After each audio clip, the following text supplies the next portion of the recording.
pagi, puji syukur saya panjatkan kepada Tuhan Yang Maha Esa atas kesempatan yang telah diberikan sehingga saya dapat mempresentasikan proposal rencana penelitian skripsi saya. Yang saya hormati Ibu Latersia Boroguru Singa, SEMSI, selaku dosen pengampu dengan mata kuliah metodologi penelitian. Perkenalkan, saya Tania Damesi Hombing dengan jurusan akuntansi dengan NIM 211020002 akan mempresentasikan proposal rencana penelitian saya yang berjudul Efektivitas Kinerja Badan Pendapatan Daerah Kabupaten Simalungun dalam upaya meningkatkan penerimaan pajak air tanah atau PAT. Negara Kesatuan Republik Indonesia adalah negara kesatuan yang berbentuk republik. Negara Republik Indonesia juga merupakan negara hukum yang berdasarkan Pancasila dan Undang-Undang Dasar 1945 yang menjunjung tinggi hak dan kewajiban setiap masyarakat. Undang-Undang Nomor 28 Tahun 2007 tentang perpajakan yang menjelaskan bahwa pajak merupakan kontribusi wajib kepada negara yang terutang oleh orang pribadi atau badan yang bersifat memaksa berdasarkan undang-undang dengan tidak mendapatkan imbalan secara langsung dan digunakan untuk keperluan negara dalam menyelenggarakan roda pemerintahan. Otonomi daerah di Indonesia diberlakukan pada tanggal 1 Januari 2001, di mana dengan adanya otonomi daerah, pemerintah daerah dipacu untuk dapat berkreasi mencari sumber penerimaan daerah yang dapat mendukung pembiayaan pengeluaran serta dengan diberlakukannya otonomi daerah tersebut, pemerintah menetapkan Undang-Undang Nomor 23 Tahun 2014 tentang pokok-pokok pemerintah daerah, sumber-sumber pendapatan asli daerah yang dimana terdiri dari pendapatan pajak daerah, pemerintah retribusi daerah, pendapatan bagian laba BUMN, dan investasi lainnya, dan lain-lain pendapatan asli daerah yang sah. Pemerintah dalam kebijakan otonomi memiliki akses terhadap berbagai sumber pendapatan daerah, termasuk pendapatan asli daerah yaitu PAD, dengan pendapatan yang diperoleh daerah dan dipungut berdasarkan peraturan daerah sesuai dengan perundang-undangan. Dana perimbangan yaitu dana yang bersumber dari pendapatan anggaran pendapatan dan belanja negara yaitu atau APBN yang dialokasikan kepada daerah untuk mendanai kebutuhan daerah dalam rangka pelaksanaan desentralisasi dan lain-lain. Pendapatan daerah yang sah untuk melaksanakan kebijakan otonomi. Daerah Kabupaten Simalungun memiliki kewenangan untuk menggali, mengelola, dan memanfaatkan sumber daya alam dan potensi lainnya. Dan daerah Kabupaten Simalungun menetapkan pajak dan retribusi daerah sebagai salah satu sumber pendapatan yang berasal dari daerah guna untuk mendukung kelancaran pelaksanaan pembangunan dan pemerintahan serta digunakan untuk meningkatkan pendapatan asli daerah. Di Badan Pendapatan Asli Daerah Kabupaten Simalungun, di mana tujuannya adalah agar setiap daerah dapat meminimalkan laporan anggaran dan realisasi pajak daerah Kabupaten Simalungun bisa kita lihat dari laporan di samping, yaitu adalah laporan anggaran dan realisasi pajak daerah Kabupaten Simalungun dengan periode tahun 2019 dan 2020 sampai 2022. Berdasarkan tabel di samping, perkembangan realisasi pajak dari tahun ke tahun masih mengalami penurunan. Pada tahun 2019 masih kurang efektif, yaitu mencapai dengan 86,97%. Pada tahun 2020 mencapai 86,92%, pada tahun 2021 mencapai 54,11%, dan pada tahun 2022 mencapai 79,25%. Dalam tabel ini bahwasannya pada anggaran dan realisasi pada setiap tahun selalu mengalami penurunan. Salah satu pajak yang dikelola langsung oleh pemerintah daerah Kabupaten Simalungun adalah pajak air tanah. Badan Pendapatan Daerah Kabupaten Simalungun bertanggung jawab untuk mengawasi pelaksanaan pajak air tanah sesuai dengan peraturan pemerintahan dan peraturan daerah yang telah daerah sangat tergantung pada potensi pajak yang ada dan tidak dipengaruhi secara langsung oleh desentralisasi. Ketika desentralisasi ada pada potensi sumber daya atau pengelolaan tidak maksimal, tidak akan meningkatkan kinerja sistem pemerintahan daerah yang ada. Pengelolaan pajak daerah sangat dipengaruhi oleh sumber pajak kinerja aparatur pemerintahan yang terkait dalam melakukan pemungutan pajak serta transparansi pemerintah untuk menggunakan demi pembangunan daerah. Itulah sebabnya kenapa APBD dalam pajak sangat luas, sangat penting untuk mengawasi kinerja para SDM apakah sudah dijalankan sesuai dengan undang-undang ataupun tidak. Dalam pembangunan ini, daerah di Kabupaten Simalungun, indikator keberhasilan ekonomi daerahnya sangat dipengaruhi oleh keuangan daerah, yang salah satunya berasal dari pajak daerah yang masuk ke kas daerah setempat, yaitu pajak air tanah, yang dimana semakin banyak penerimaan dari pajak maka semakin baik juga pembangunan yang dihasilkan oleh daerah tersebut, karena kontribusi pajak terhadap pembangunan sangat besar. Dan sebaliknya, itulah sebabnya diperlukan kesadaran wajib pajak dan pendataan ulang wajib pajak yang rutin dilakukan oleh petugas pajak, menyebabkan banyaknya berbunculan potensi pajak baru di Kabupaten Simalungun, seperti SPBU, Dorsmir, usaha pembuatan tahu, di mana hal ini menjadi target pendapatan pajak air tanah Kabupaten Simalungun. Kinerja dalam pemungutan pajak terdapat di Kabupaten Simalungun masih terbilang kurang efektif karena kekurangan maksimal dan kurangnya sosialisasi, pemeriksaan data, dan pelayanan administrasi yang dilakukan oleh petugas pajak, di mana hal ini dapat terlihat dari realisasi dan target yang dicapai setiap tahunnya. Wajib pajak mencakup mulai dari kurangnya kesadaran, respon masyarakat atau wajib pajak, dan pendataan ulang dari beberapa kendala yang muncul. Badan Pendapatan Daerah harus melakukan berbagai usaha baik secara internal maupun eksternal guna meningkatkan penerimaan pajak air tanah, salah satunya dengan melakukan sosialisasi kepada wajib pajak yang memperbaiki administrasi pajaknya. Meningkatkan jumlah penerimaan pajak air tanah sangat terkait dengan kinerja administrasi melalui sarana administrasi pajak. Hal inilah yang menjadikan penulis tertarik dan memilih judul tugas akhirnya dengan efektivitas kinerja Badan Pendapatan Daerah Kabupaten Simalungun dalam upaya meningkatkan penerimaan pajak air tanah. Batasan masalahnya ialah berdasarkan uraian pemahaman yang ada, tinjauannya sangat luas, maka diperlukan batasan masalah untuk memfokuskan peneliti agar memiliki ruang lingkup yang spesifik dan pembahasannya tidak menyimpang dari pokok permasalahan yang diteliti. Permasalahan yang akan dibahas pada peneliti ini terbatas pada efektivitas kinerja Badan Pendapatan Daerah Kabupaten Simalungun dalam upaya meningkatkan penerimaan pajak air tanah, dalam perkembangan pembangunan dan meningkatkan kegiatan perekonomian yang dapat menyebabkan banyaknya bermunculan potensi pajak baru di dalam Kabupaten Simalungun. Rumusan masalahnya yaitu: pertama, bagaimana efektivitas kinerja Badan Pendapatan Daerah Kabupaten Simalungun dalam upaya meningkatkan penerimaan pajak air tanah. Kedua, apa saja hambatan yang dihadapi dalam pemungutan pajak air tanah di Badan Pendapatan Daerah Kabupaten Simalungun. Adapun tujuan peneliti yaitu: pertama, untuk mengetahui bagaimana efektivitas kinerja Badan Pendapatan Daerah Kabupaten Simalungun dalam upaya meningkatkan penerimaan pajak air tanah. Kedua, untuk mengetahui apa saja hambatan yang dihadapi dalam pemungutan pajak air tanah di dalam pendapatan daerah Kabupaten Simalungun. Manfaat dari penelitian ini adalah: pertama, menambah ilmu pengetahuan, memperluas wawasan dan pengalaman bagi penulis, dan menambah wawasan khususnya mengenai Badan Pendapatan Daerah Kabupaten Simalungun dalam upaya meningkatkan penerimaan pajak air tanah. Kedua, bagi peneliti, hasil penelitian ini diharapkan untuk dapat memberikan manfaat bagi penulis dalam memecahkan masalah-masalah yang ada yang akan dibahas pada penelitian ini, juga memberi pemahaman, wawasan, dan pengalaman bagi penulis mengenai efektivitas kinerja tersebut. Ketiga, bagi masyarakat umum, hasil ini diharapkan memberikan manfaat bagi masyarakat umum seperti apa pentingnya pembayaran pendataan pajak di daerah Kabupaten Simalungun. Selain itu, dengan adanya penelitian ini, masyarakat umum dapat mengetahui apa saja faktor-faktor penghambat yang akan dihadapi dalam pemungutan pajak air tanah di dalam Badan Pendapatan Daerah Kabupaten Simalungun. Keempat, bagi peneliti selanjutnya, peneliti ini diharapkan dapat menambah ilmu pengetahuan yang lebih mendalam sebagai sarana pembelajaran dan sebagai sarana pembuktian, sarana melatih pemikiran. Kelima, bagi STMB Multismart diharapkan memberikan pengembangan materi pengajaran, meningkatkan reputasi kampus melalui hasil penelitian yang berpengaruh terhadap masyarakat luas.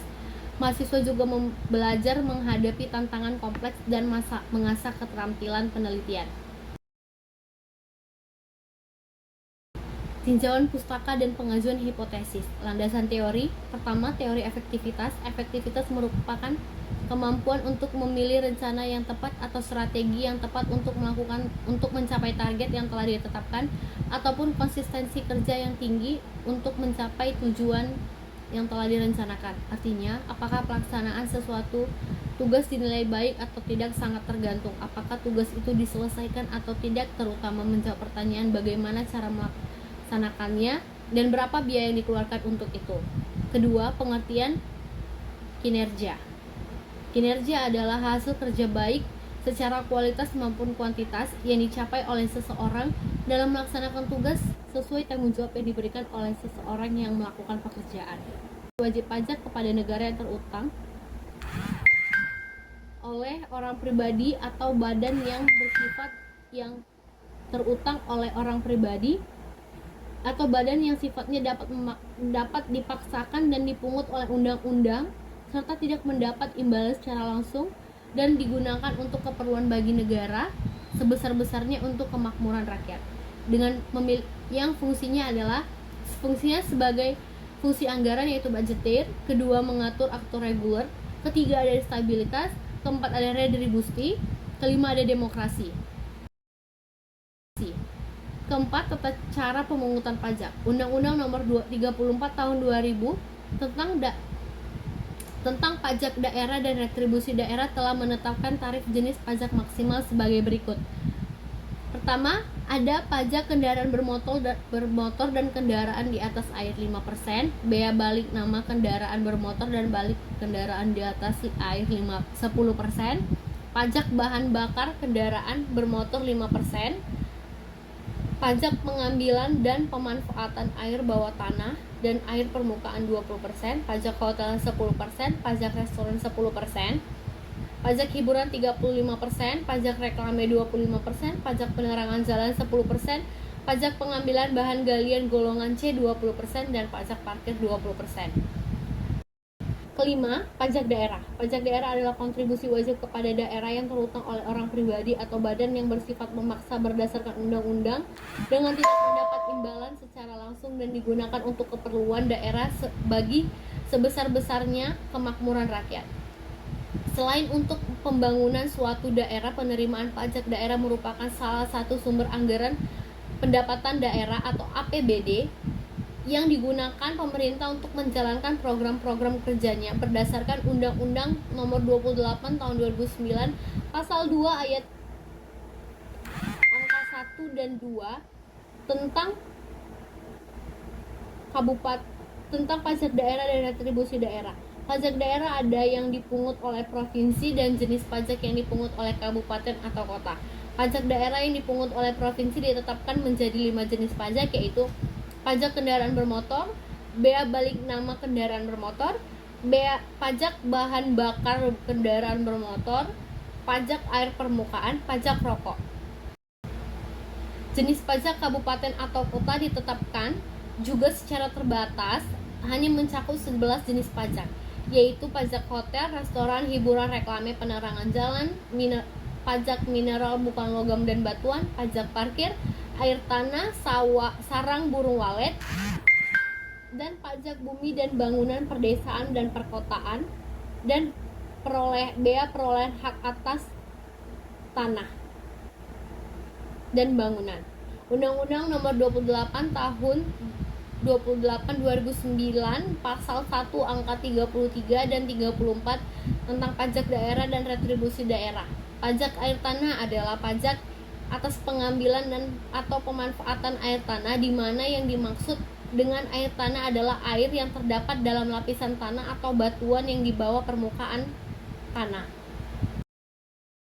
6. Efektivitas pajak air tanah.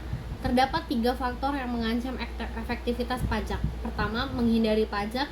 Kedua, kerjasama antara petugas dengan wajib pajak daerah untuk mengurangi jumlah pajak yang terhutang. Ketiga, penipuan oleh petugas pajak daerah untuk mengurangi jumlah pajak yang terhutang. Efektivitas menggambarkan kemampuan pemerintah daerah dalam melihat tahap administrasi penerima pajak, menentukan wajib pajak, menetapkan nilai kena pajak, pemungutan pajak, menegakkan sistem pajak, dan membuktikan pembukuan penerimaan pajak air tanah yang dianggarkan dibandingkan dengan target yang ditetapkan berdasarkan potensi real daerah.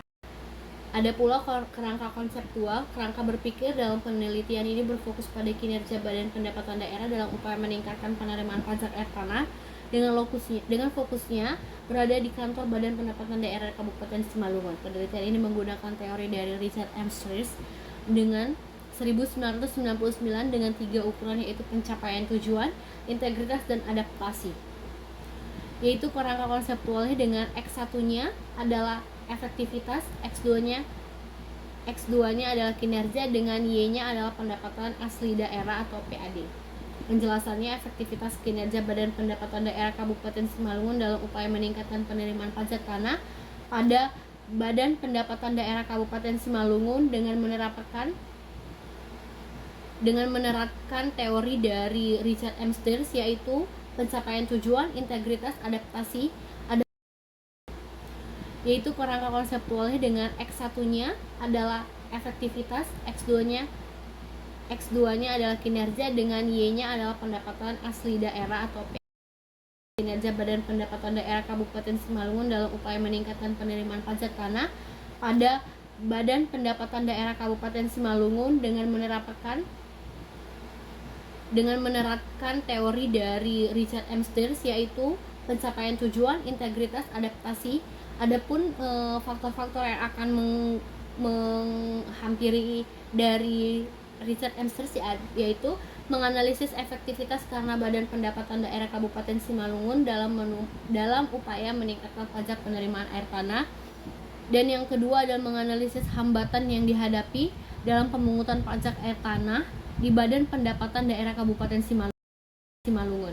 Metodologi penelitiannya adalah populasi, yaitu populasi adalah keseluruhan objek penelitian yang terdiri dari makhluk hidup, benda, gejala, nilai, tes, atau peristiwa sebagai sumber data yang mewakili karakteristik tertentu dalam suatu penelitian. Kedua ada sampel. Sampel adalah sebagian dari jumlah dan karakteristik yang dimiliki oleh populasi. Tiga ada teknik sampling, merupakan serangkaian teknik yang biasanya dipergunakan untuk pengambilan sampel dalam sebuah penelitian. Teknik pengumpulan data menurut Sugiono 2015 ayat 308, teknik pengumpulan data merupakan langkah yang paling utama dalam penelitian karena tujuan utama dari penelitian adalah mendapatkan data. Pengumpulan data dapat dilakukan dalam berbagai setting, berbagai cara dan sumber. Jika tidak mengetahui teknik pengumpulan data, maka peneliti tidak akan mendapatkan data yang memenuhi standar data yang ditetapkan. Metode pengumpulan data dalam penelitian ini adalah dengan menggunakan studi dokumentasi berupa data-data sekunder yang diperoleh oleh laporan keuangan pemerintah daerah periode 2019 sampai 2023 yang didapatkan melalui website resmi, yaitu admpembangunan.simalungun.go.id melalui studi pustaka dengan cara pengkajian dan pendalaman literatur seperti buku, jurnal ilmiah, dan penelitian terdahulu yang berkaitan dengan variabel yang sedang diteliti.